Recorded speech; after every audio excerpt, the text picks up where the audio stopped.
Welcome to this episode of Forgiving the Girl Inside, a Matter of the Heart. I'm your hostess, Lisa Drennan, mindset business strategist, here with a beautiful, I don't have my glasses on, I'm going to have to put them on because I cannot see names. I am here with the beautiful Kristie Ward, who is an incredible woman ready to share her story post-abortion. And for those of you who don't know, I have my own story that I share in my book, Forgiving the Girl Inside, finding balance, freedom, and fun in your life. And as a woman living in this time of age where we have a choice, it's still something that impacts us emotionally and mentally. And Kristie specializes in mental and emotional health. She has a beautiful business, a beautiful relationships with her clients, where she just really helps with the trauma from anything, from any kind of anxiety, PTSD, things that really take a hold on us. And we were talking pre-show, I had mentioned the book, The Body Keeps the Score. And if you experience any physical pain that is unresolved and you can't get relief from, emotions may have something strongly to do with it. Most likely it is why you're feeling that way. And study after study shows when you connect the thoughts with your heart, you get a different result, you get a new perspective. So we're just going to dive in today with Kristie and hear her beautiful story. So thank you so much for being here, Kristie, and your willingness to share what had happened and that choice that we have, that we take advantage of it, but afterwards we're like, why did I do that? So tell us, what was life like before you became pregnant? What were you doing? I was in high school, and I want to say hello and welcome, and thank you for having me on the show. Life before, so I'm in high school, and it's about my senior year in high school, preparing to go to college. And I remember it so vividly, literally like it was just yesterday. Uh, I personally had a commitment to abstinence in my mind at that time. It was going to be once I got married. I had those traditional values that I was holding on to. And I was probably one of the oldest in my group to not have had sex. And so peer pressure is real. And I remember being around my cousins and they were always talking about sex. And so hence curiosity starts stirring up. And I remember dating um, and at this time, this was the individual that I chose, to go all the way with, just a few years older than I was. And at the time, he told me that he was using protection. And clearly, he did not use protection, because I remember my body started changing, Lisa. And I remember fainting in my hallway at home. And I was really confused. Why in the world did I faint? And I just noticed my body was changing. I was gaining weight, all the signs, but in my mind, I had no clue. I hadn't even considered it, because he said he used protection. And sure enough, when I went to the doctor, found out that I was pregnant, and I was devastated. I was blown away, because here I am. I have all these dreams, aspirations. I'm not even in a mental state to care for myself, let alone for a child. And that's where I was at the beginning of it. Yeah, and I think a lot of women who find themselves pregnant, especially teenagers, they're not mentally able to care for a child, and they, look at that one option. Like when I was 16, before I was 17, I was pregnant 3 times, and 2 ended in an abortion. And at that time, I remember just crying out and saying, I'm not ready. I'm not old enough. There's no way. The shame and the guilt that goes with being pregnant. And looking back at my own experience, I thought, why did I even put myself in that position? And like you, I was with somebody that was older, and sometimes we use protection, sometimes we didn't. And just the thought process that went behind it, it's just like, no, I can't do it. So when you found out that you were pregnant, what did you do? Did you tell that person and they decided? What happened after that? Yeah, I remember calling him, telling him that I went to the doctor, and ultimately they called me. I just gotten a call, and they said that I was pregnant. And he laughed. He thought I was joking. And I said, I am not joking. And I told him I can't have the baby. And initially, I did not want to tell my mom. It was going to be a secret. She was never going to know about it. And I had no job, hence no money to take care of it, get the abortion. And I asked him for the money. And so he said he would give me the money. And the day that he was supposed to give me the money, Lisa, I went over to his house to pick it up. And I saw his car in the front yard and he never answered the door. I even went to the back of the house where I knew his room was and knocked on the window, would not respond. And so I knew I was done. I had to go to my mom because that was only source of income. And I dreaded talking to her about that. I mean, I'm gonna tell you, my mother was a hard working woman, 2, 3 jobs. So the last thing I wanted to bring her was stress about, okay, how can I take care of another child in that space during that time. And so I remember even when I got my cycle, I didn't even want to tell her about my cycle. I didn't even know how to communicate that. I put my undergarments in a brown paper bag. That's how afraid I was of letting her down, because she always had this precious little only child that she'd been dressing up since I was a child. I've been in front of the camera. She put me in these tees. Even I thought about during that time when I found out the news, I was in a pageant and I'm on stage pregnant. And I did not want her to know during this time, but I had to share with her what had transpired because I needed her help. And that was the only reason I revealed it to her. How did you respond when you told her? She was very calm. And that's one thing my mother is known for, her love. When I look back over my life and all the awful decisions that I made, that's the one thing that was a hallmark of who she was and who she is to this day. Her unconditional love is really what gave me strength to go through that moment. And so she asked me, what do you want to do? And I told her that I did not want to keep the child. I was not ready. And so she helped me. She gave me the money, and it really was her last. And I remember driving to the clinic, riding with her to the clinic, and there were protesters all around.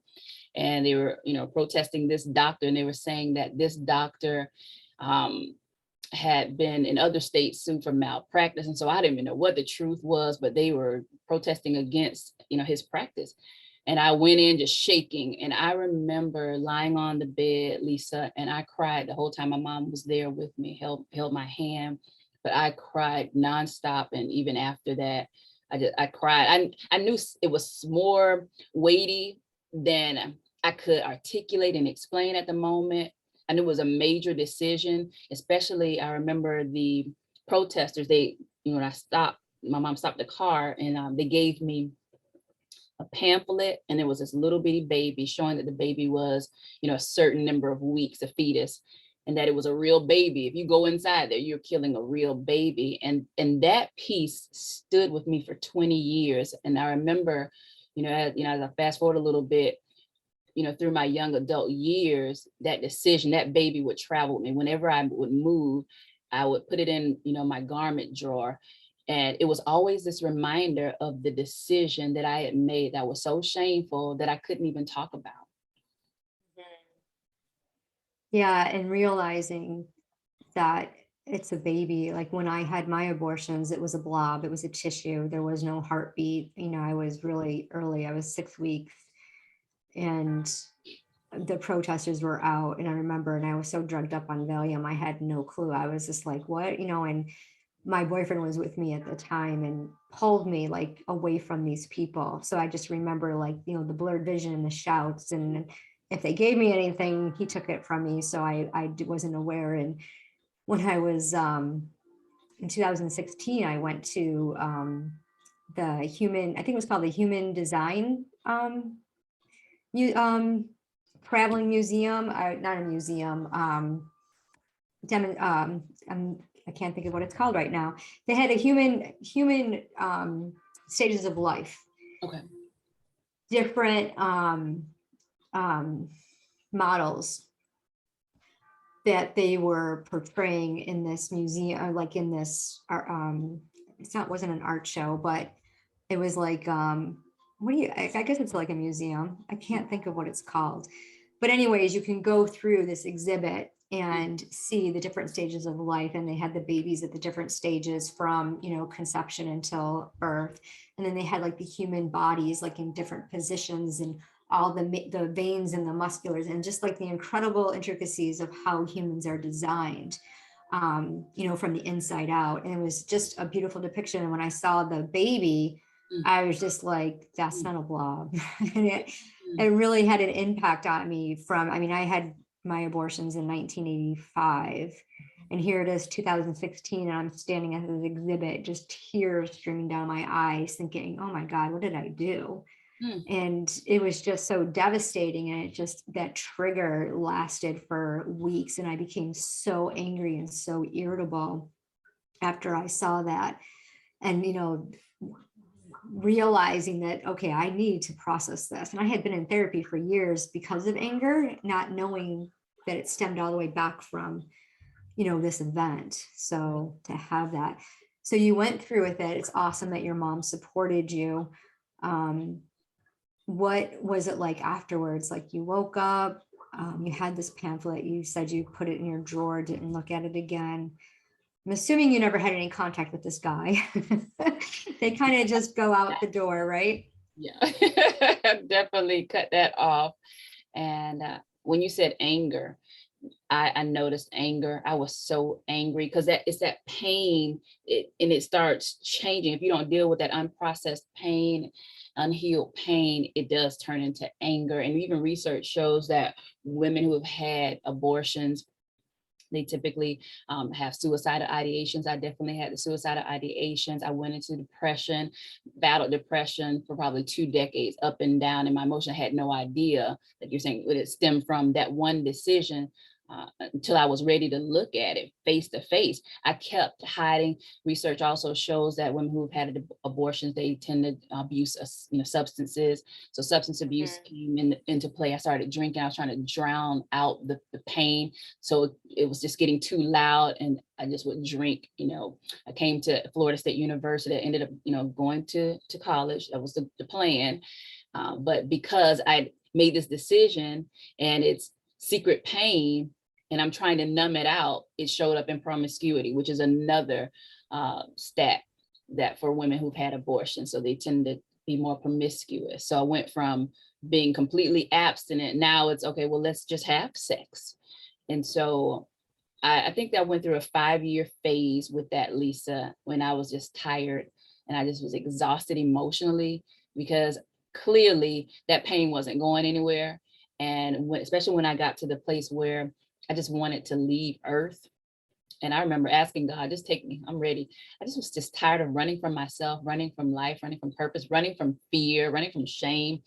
And I remember telling a friend, I want to be like Joyce Meyer, who is free to share her painful story. And for those that don't know Joyce Meyer, she shared that she had been sexually abused by her dad for years, and she has this global platform where she heals other women.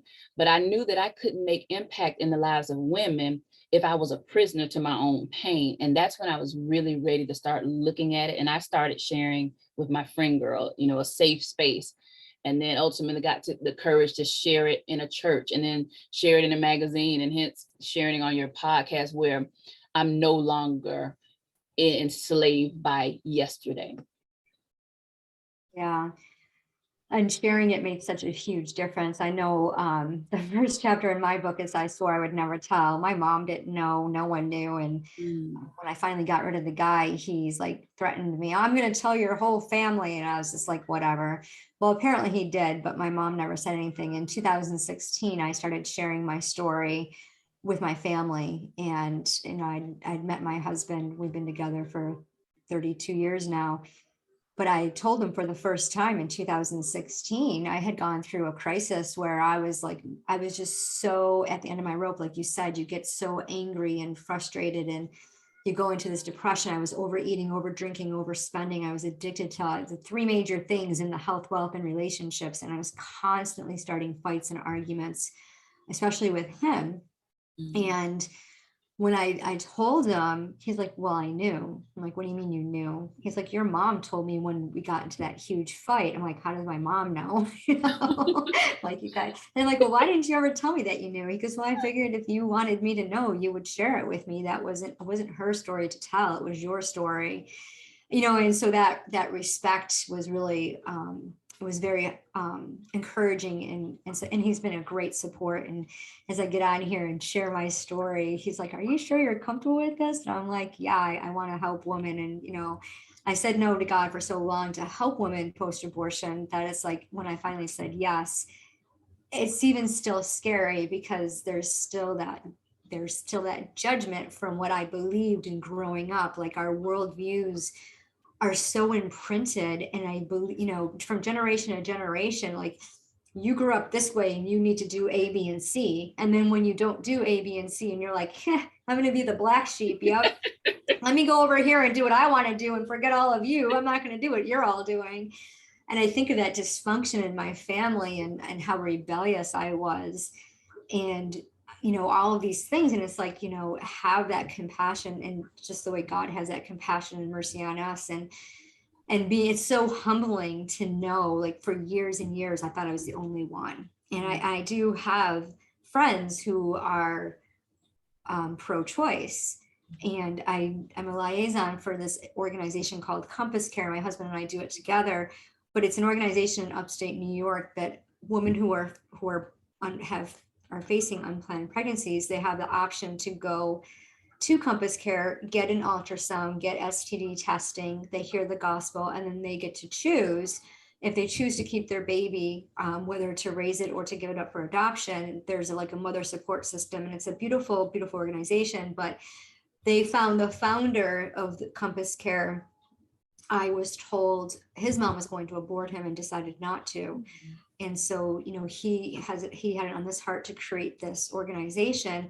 And studies show that once a woman has an ultrasound and hears their child's heartbeat, they change their mind because they understand that that's life. Now, a lot of women will go there and it'll be too soon for a heartbeat. And I use that as comfort in my own, like I finally forgave myself on May 7th of 2021. Because I never thought I could forgive myself for what I did, not once, but twice. And when I forgave myself, there was this like huge release, this lifting of this cloud. But every now and then I get that little trigger, that little reminder, and I have to go back and I have to revisit it. So it's like a daily healing journey. And when you look at it that way, did you experience anything similar to that as far as like these triggers? And it's just like, well, first, did you forgive yourself for what you did? And if so, then I guess you can answer the second question. Sorry, I'm going off on a little tangent here. I absolutely did, Lisa. And it took about 20 years. And I remember I was on this it was about 53 days fasting. And it was like the Daniel's fast. And during that time I did that. Yeah, I was seeking something different. I wasn't even thinking about, remember I told you the little baby fetus that they gave in this envelope that was in the drawers anytime I've moved. So it moved with me for the past, the 20 years at that time. And all of a sudden, maybe around, it was around day 53. And I think I ended up going 70. It was in the 70s. So that's what it was like beyond half point. And all of a sudden, I just had this desire to go in that drawer, get that baby and throw it in the trash. And that was the turning point for me. That because I wasn't any that tangible representation that I let go, that I can't rewind the hands of time. I can't undo what I've done, right? And that was the beginning of the ending of really releasing it, because I, like you were saying, daily choices. I've forgiven myself, but then I would notice, like I remember Kathy Chacoli's song. I can't remember the title of it, but it was dealing with life, the baby and life, and her forgiving. And I feel like she was singing about an abortion, but her forgiving herself for the choice that she had made. And I remember that song really stood out. It was a part of that healing process. I started journaling like crazy during that time as I was trying to understand who I was and the pain. And when you mentioned compassion, love has been the key that continues to allow me to step into new levels of liberty, because I believe that you keep evolving, you keep shedding those old thoughts, old memories that come up, as you say, if you're triggered. Yeah, and dealing with the triggers every single day is so important, because ignoring them, you go into that cycle and you get snarky. And like I tell my husband all the time, you need to remind me like when I'm being snarky, because I'm being triggered and I haven't addressed it. And I've been spending a lot of time journaling. Winter months are really hard for me. And I don't recall when I had the abortions. I know it happened, like I was pregnant 3 times prior to age 17. And the third one I kept. I have a beautiful son. He's going to be 36 in May. And I remember after the second one crying. My mom, we were very religious, very Catholic. My mom used to get all these prayer cards. And there was one in particular called The Abortion Tree. And in my book, I share the poem.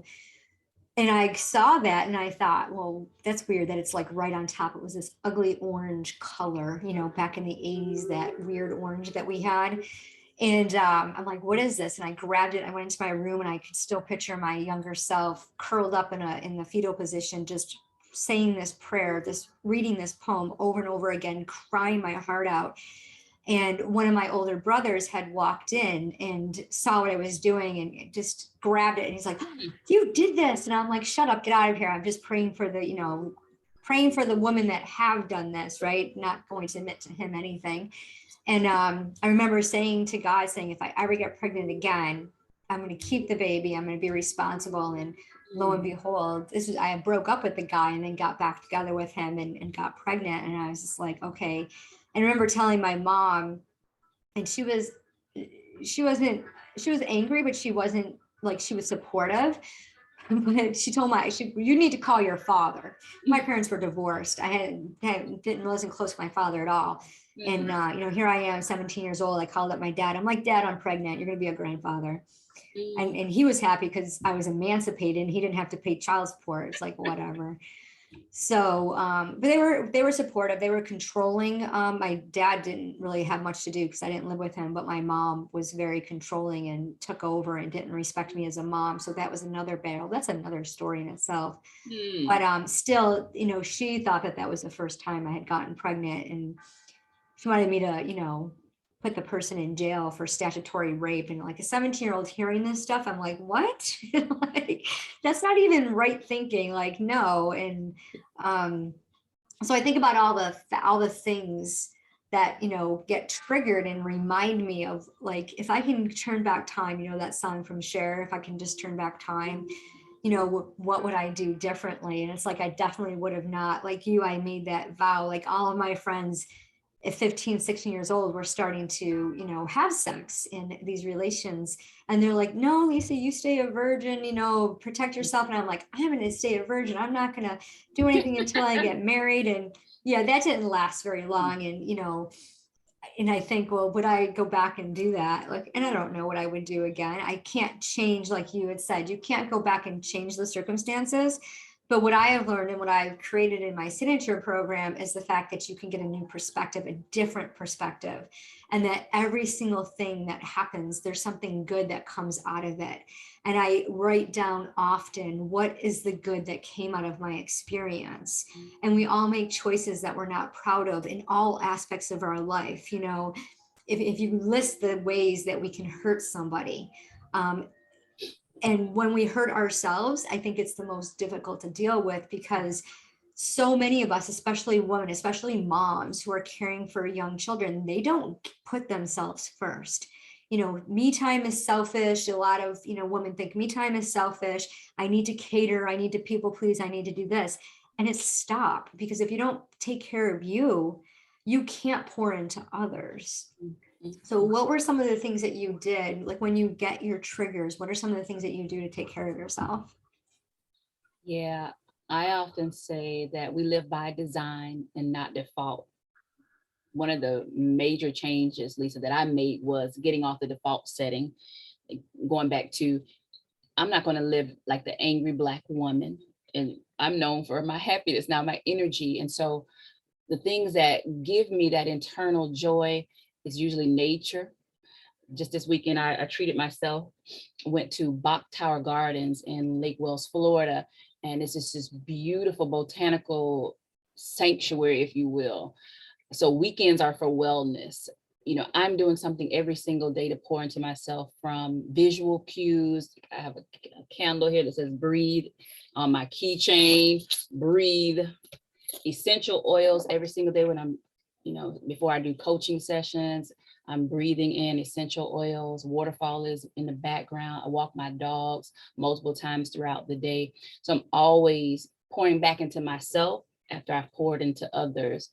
And that physical movement just moves your energy around. So it's all about how can I put myself in the best state of being every single day. It's not an option because I remember life in depression. I remember being angry all the time for no reason. And for me, I just went cold turkey from, substance, because I come from a family who has abused substances. And so that was 1992. So I have not drank since 1997. I even eliminated profanity from my vocabulary since 1997. No F-bombs have come out of this mouth. But I wanted to be the best version of myself. And so I'm asking every single day, how can I work with wellness in mind? Like you were mentioning, women often people please.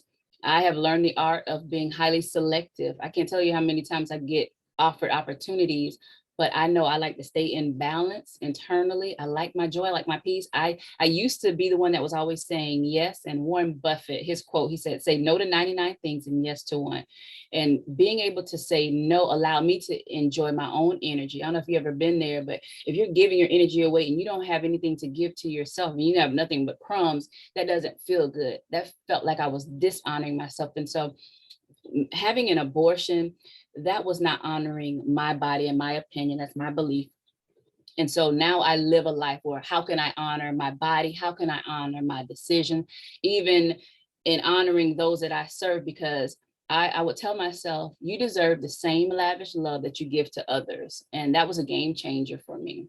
Rewarding myself. If I work hard every week, I get a reward. Like, this was my reward this past week. This is strawberry pound cake, Bath and Body. So something so simple, but it's the little things. And another thing that I do is I believe in self-validation, self-affirmation. So I have a gratitude jar, and it says "You rock."